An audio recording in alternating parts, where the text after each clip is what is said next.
Thank you for tuning in, and welcome to another review of one of the chapters of the Frostgrave Folio. This one is called Sellsword, and it was also, like most things in here, released as a PDF before the book came out. And we bought the PDF straight away. Yes, we did. But we have played very little with the main thing in here, which is the captain. The captain, yeah. I have theory crafted a lot on the captains, though. I'm still unsure when it is a good idea to have a captain. Yeah, and we'll get into that. Because the captain has midi-core stats. Yes. He is not he doesn't shine like other 100 gold crowns soldiers. And he costs 100 gold crown plus extra if you want to give him some equipment other than a leather armor and a hand weapon. And he takes some of your profit. Yeah, we'll get to that. Yes. You do get to increase one of his stats, so he gets to be decent in one area. Yes. He can get to a fight 3, for instance, or shoot 2, which is what most people will choose. And of course he can bump his fight up if he has a dagger to go with his hand weapon. Yes, that helps a bit. Yeah. You can also put him in mail armor, which will decrease his movement to 5, and of course give him that lovely +2 armor. So you can make him quite tanky with the shield too. Everything except for the hand weapon and the leather armor cost 5 gold crowns, and that's not really what makes him interesting. Where he shines is because you have 5 item slots. Yes. And all the mundane equipment you give him counts as an item, just like with the wizard and the apprentice. Yeah. But the way I see it, for a starting wizard, he's not worth it. No. But once you have some gold to spare, and you can equip him with nice magic items, yeah, then he can become really powerful. You will eventually, when playing the campaigns, have a lot of spare magical items. And gold becomes less of an issue Yes. once you get into the game. Yeah.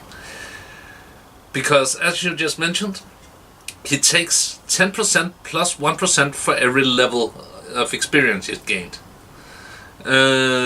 Up to maximum level 10, so up to 20% of your gold.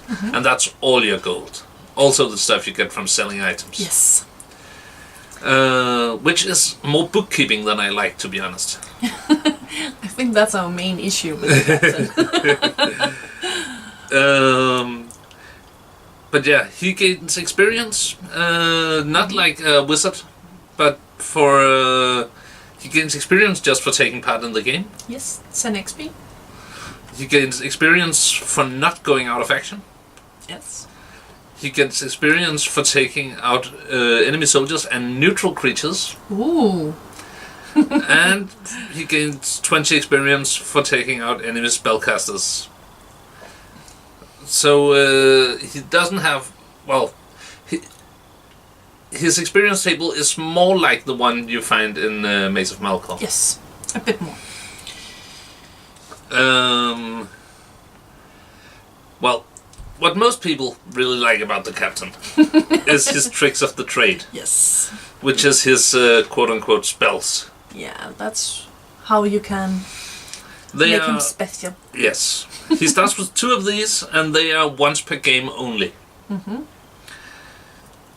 And there are quite a list. Bonus to fight for 1 attack, bonus to shoot, bonus to armor, bonus to will, bonus to move. Stuff to give him that little extra. Yes. But they are as said once per game. Yeah. And he can gain extra of these, but only take each once. So you can't just take the plus to fight 10 times. No. Plus 3 fight, actually. Yeah. Yeah. And some of them you decide to use before the roll is made, and some of them are after. And of course, the best one is the one before the roll is made is usually a plus 3, while after is usually a plus 1. Yes. He can also group activate like the wizard. Yes, but only with one. Only with one soldier, unless he has the leadership trick. Right. Then he can once per game activate with 3. With 3 other soldiers. Yes. So well, yeah. As said, I think he's useful in long campaigns. If you don't mind doing the extra math every time you earn gold. I can't see myself starting with him, though I know a lot of people likes to start with him. Yes. I would very much like to know why. Yeah. What are the upsides to starting with a captain? So if you use the captain, please comment below. Yeah. Let's get some comments on that. That would be lovely. All right. Yeah. Other than the captain, there are a few scenarios. No. Oh. We missed one thing. Oh, we do. He can take damage. Well, permanent. Right, he can take that permanent damage just like the wizard. Yes. With a few exceptions. The smashed jaw just make him unable to group activate rather than give him a penalty to spellcasting. Yes. Makes sense. It does. There are 3 scenarios. Yeah. In this, mini supplement. Expansion. Yes. And the first one, the stars are wrong. Wrong. And for this scenario, you need 6 pylons or pillars. And you should have that by now if you played the other. That's a pretty common thing to need. Yes.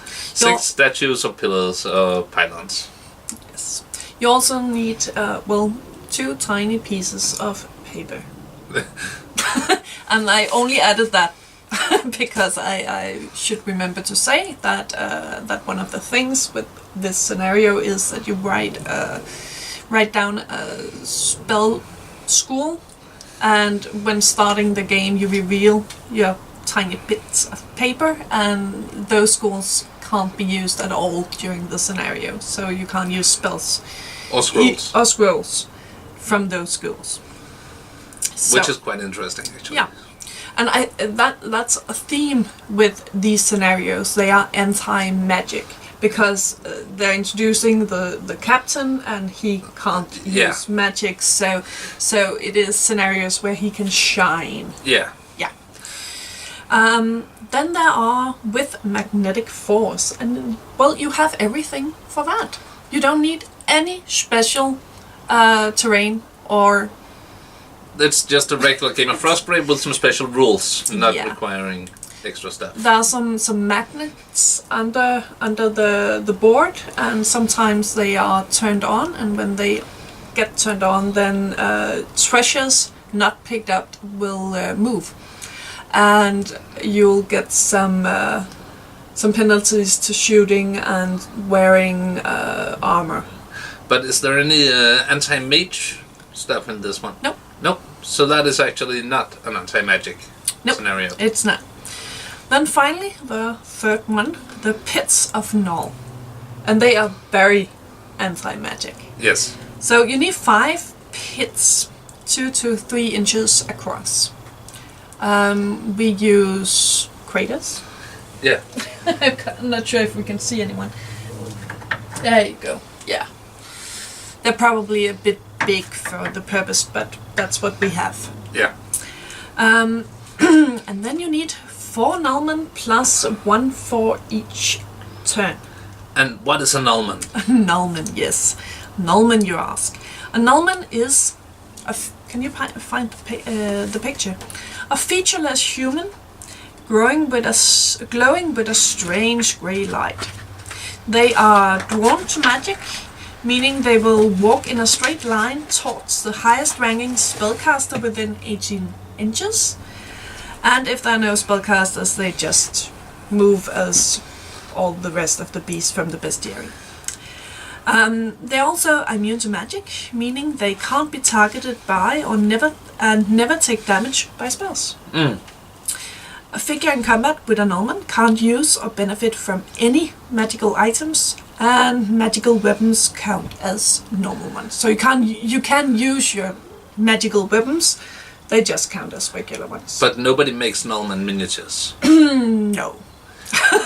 So, I suggest use zombies, because you should have zombies if you have a Frostgrave collection. I think we use something else. Necron Warriors. Perhaps not zombies if you have someone who can raise zombies. So, but yeah, Necron Warriors. Yeah, we used Necron Warriors from 40k when we last played it. Yeah, but something that you can distinct from the rest of the warbands, and yeah, no one makes Nullmen. Sadly, they're kind of interesting though. Yeah, but like many special creatures, they don't appear enough throughout the supplements to warrant. Yeah, it's one scenario. One. Also, in this scenario, there's a new item. Ooh. The Book of Null. So, after each game, the player may choose to run experiments from this book. Roll a die. On the roll of 1, you forget a randomly determined spell. Neither wizard nor apprentice can cast this spell in your next game. So it doesn't disappear for good. It's just in your next game. On any other result, gain 10 experience. So that's a little experience bumper book. Yeah. And, well, you can choose, if you get a treasure in this, you can choose to forgo the treasure and instead get 50 XP and the Book of Null. And you can never have more than one book. Okay. So that's pretty much it. It should be said like any other Frostgrave expansion, it's optional. And Yes. Joe stresses that a lot in the foreword for this one. That you should agree with your group if you're playing with captains or not.